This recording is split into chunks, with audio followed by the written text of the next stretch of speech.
Okay, yo, what's going on? Back again, Dr. Payne, yes. Luke Gibbons. Hello. So the last one was really, really good, and this time I think we should go a little bit deeper on some of the stretching talks, maybe something on flexibility and mobility, and then maybe look some sort of practical application towards maybe sidekick or something like that. That's sort of, we haven't hatched a plan at all. This is totally off the cuff. Exactly, yeah, the best way. Yeah. We'll see how we go. Cool. So thanks again for coming back and chatting with us. I really appreciate it and giving up your time and all. My pleasure. I had great fun last time, so I want to have more fun. That's the main thing. And we got the studio, we got the recording stuff working this time. So. Yeah, we look all professional today. So yeah, exactly. Let's hope we can live up to it. Cool. Right, so yeah, I suppose just expanding on from what we were talking about, mobility versus flexibility. You know, and maybe looking straight into this kind of sidekick example. You know, a lot of the times people are going to have a problem with that kind of getting to that end range kind of sidekick motion with their adductor kind of flexibility. And another component of that would be kind of strength within the glutes to kind of hold that single leg position as such. So they're really the two things that I want to kind of focus on. As I said, we looked at a little bit of adductor stretching the last time. We didn't actually go into the kind of foam rolling side of that, which again can be another factor at kind of increasing your sort of mobility, let's say. And again, just to re-emphasize that difference between the two. So again, if we're looking at our pure kind of flexibility, I suppose that's when our kind of the range that we can do ourselves, our active range, pretty much matches our passive range. And again, if we're very, very tight, we probably want to get that increase in flexibility, which again is a slow process. Takes time, you know, at least holds of 30 to 40 seconds of stretching done over maybe a period of like kind of 3 months or so. So is that daily or monthly or hourly or minutely? Yeah, you'd be generally looking to do that probably around 3 to 4 times a week, and generally maybe looking at around let's say at least kind of 2 minutes per side per session. So let's just take the calves. That would equate to maybe three reps of 40 seconds, or as we were saying the other day, I like to do my big deep breaths, so that equates to about 5 or 6 big deep breaths.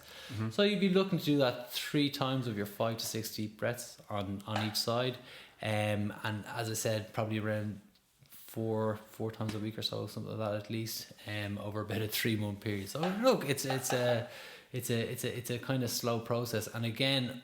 Yeah, but that shouldn't be news to people training martial arts, right? Yeah, exactly. And it's martial arts particularly, like, you kind of share some similarities there with gymnastics, where we're looking just, for the correct performance of the techniques, we're looking at those more kind of extreme ranges in a way. So I think it's very, very relevant, and much more so relevant than other sports, let's say, that actual pure flexibility training. You're it very much kind of and just myth or legend, flexibility is only achievable at a certain age, and after that age, if you didn't do it then you're knackered. No, absolute myth. No, the muscles always want to move, they always want to get that. And look, these things do change a little bit over time, but not to the same extent I think that people have in their head or whatever else. We all get that little bit stiffer, but I'm talking about when you're getting very aged, and I think even at that stage what you're losing isn't as much as people are thinking, like, you know what I mean, like there's always room to enough to put your foot up at your head anyway. Yeah, exactly, and you just it really comes down to that old phrase, you move it or you lose it or whatever. So just and again, just sometimes as well, if we haven't done something in a while, it feels quite horrible and quite wrong or whatever, but that again, sticking with it, that generally tends to go. Obviously, as we said the last one, we never want to go into pain. If something's painful, just back off it a bit. But it's stretching at the same time. It's never gonna be that nice. Cool. So what we're maybe looking to do today. So I might do a little bit of a quick check of what your active range is for a particular range. Then I'm going to compare that to your passive range, okay? Mm-hmm. And that will give me an idea of, do we need to do some mobility work to try and bridge that gap as such, okay? And then we're going to try apply that to a sidekick. So we might get a quick look at your sidekick kind of beforehand, do a couple of little interventions, and I'm going to show you how the person maybe can do that themselves as well. Super. Without the need of a therapist there or whatever else, and we'll see, does it make some kind of changes or whatever. Deadly. Can I quickly ask then? We talked last time about dynamic flexibility and static flexibility, and is it just to dive a little bit deeper, because there's many types of sort of statics, right? And specifically one of the ones that I often see thrown around is the word isometric. Okay. People are all about doing isometrics and isometric and isometric PNF and. Do you want to unravel the veil around what this stuff is, just for people in case they've heard the same and they don't fully get it and what the benefits or trade-offs are? So many bloody buzzwords, and isometric basically it just refers to there being no movement. Which again, so if we look at the example of our, let's say our arm. So again, isometric it basically means if I put pressure there, I'm not going anywhere. That's an isometric contraction. Much the same as if I bend the elbow and press again, that's an isometric contraction. But basically, again, I haven't really moved there, but I'm still getting an activation through the muscle. So that's our isometric. And again, isometrics these days, they actually use them a lot as a now again, it's not fully proven this, but they're starting to show a little bit with particular areas of the body that isometrics, so again, I use it maybe pushing my toes against the wall or something like that for 5 to 10 seconds. They've actually shown that can have a bit of a pain killing effect, an analgesic type effect. So again, they're using it a lot for kind of Achilles and stuff like that. But it's literally where there's no movement. Now if we compare that to a PNF, so what they're referring to there, a PNF is like our proprioceptive neuromuscular facilitation, a big long horrible word. But anyway, basically there is isometric contractions within that. So again, what's happening there, so let's say the example of our hamstrings, if I was doing partner assisted stretching and I wanted to do PNF, I might do an isometric contraction, which means I'd push down against the shoulder without moving, and I do that at about like maybe 30-40% of my max, hold that for about 8 seconds, and then it requires me to fully relax. And when I fully relax, again, this bit of magic happens. It gets a little bit more technical. Basically, the relaxation allows for this slight increase in range of motion when we relax. So again, it's a quick sort of way to increase your mobility. But and this is a really nice thing from what we were saying before. This won't actually increase your flexibility. It'll only give you like a kind of temporary increase in mobility that probably might kind of go back to where it was. Cool. So I mean, if it's a temporary increase, then that sounds like people are going to go, oh cool, so I should do this at the start of my session so I have this extended range of motion, and I gather with isometrics and PNFs that's a total no, right?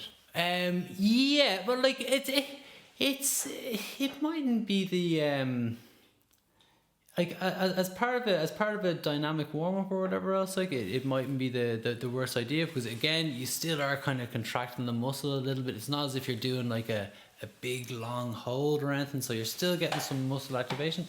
So again, it mightn't be the worst idea in the world, but not a huge heavy session of extended stretches at end range, squeezing the leg to the nth degree and then kicking it past range. No, exactly. This, as we said before, that PNF type stuff, it might give you that little bit of kind of pre-activation or kind of warming up the muscles too. It's interesting because I've always thought of that stuff as being, the finisher, right? It's always been for me the stuff that you do at the end, because it's heavy stretching and it fatigues the muscles completely, and you know. But see, the thing with PNF though, if it's done properly, you should only be doing it about 30-40%. Now again, I'm not trying to contradict anyone or step on anyone's toes or anything, but that was always my understanding, was it was a very light level kind of contraction or whatever, and you just get those as I said, sort of slight increases in that mobility as such. But it's probably a good method of giving you the available range that you actually have as such or whatever else. And again, but to go beyond that, that's when you start coming into your kind of flexibility training or whatever. Right. To really so it kind of it's a multi-tool then, right? You can you can use it very subtly at the start maybe to increase your kick. Or to increase your end range, and then you could use it as a kind of heavy hammer to really hammer home at the end as well. Absolutely, No, it is a good little tool for sure, but it's not like all things. It's not a kind of magic bullet and such to, basically what I'm trying to say with this or whatever, like doing 30 seconds of PNF, like to try and get an increase in actual range of motion. It's just going to give you what you already have, if that makes sense. So just again to hammer on to pick on this one a little bit more, because it's a hot topic, and it starts many a flame war on the internet. Of course. And I don't want us to be seen to be putting out stuff that's witchcraft or contradictory, or these guys are lunatics, don't listen to them. Exactly. If we push say we're doing the sort of standard leg swing or leg raise where we want to target the hamstring. My understanding was that when you do this stuff, you push that to kind of uncomfortable end range. And then let that sit for a couple of seconds until it kind of stabilizes, and then squeeze the bejesus out of it. Right. And then rest, and then as that rest happens, you kick it on further. Okay. That's an interesting, I suppose maybe I was just showing the very safe physiotherapy kind of version or whatever in a way, so or something not at end range, sort of very much in your comfort range. But that's, I'm not saying the other way is kind of wrong or whatever else, and it's obviously kind of effective for people, but maybe that wouldn't be the exact guidelines I would have known about as such or whatever, but obviously people are taking these ideas and kind of modifying them for themselves, and maybe so that's probably a case for the two types that we're talking about. And again, not trying to go into witchcraft here, but what I was talking about, that might be good very much at the start of the session, low level 40% kind of contractions. And what you're talking about, maybe to really get those, maybe we might reserve that for the end of the session, right, because I think we had that's really good. So I think we had two different understandings of what sure. PNF were or whatever. So I think that in the Taekwondo world, or at least the martial arts world, it's the heavy killer stretch that you push at the end, and to be doing that at the start, it would be lunacy, right? You'd strain your hamstring. So again, that's good that we actually clarified. That's again, that my understanding of PNF and your understanding of PNF. Again, there's no wrong one there or right one or whatever. Again, I just have the by the book one or whatever. But that's what we want to get that insight into. More again, it's more for the method and the technique, so that people understand how to actually do this kind of safely and within another tool for their stretching. To add in. Within that kind of if you are doing your full maximum contractions or whatever else. I would just keep the communication strong between the two. It's just you don't want to, but it's probably less risk of that happening when the muscles are really warmed up. Anyway. You know what I mean. And you've been doing lots of heavy turning kicks and back kicks and back spinning kicks and whatever. It's probably not. But that's the rule of partner assisted stretching. You're just, I'm in charge. You're just holding my leg. Exactly.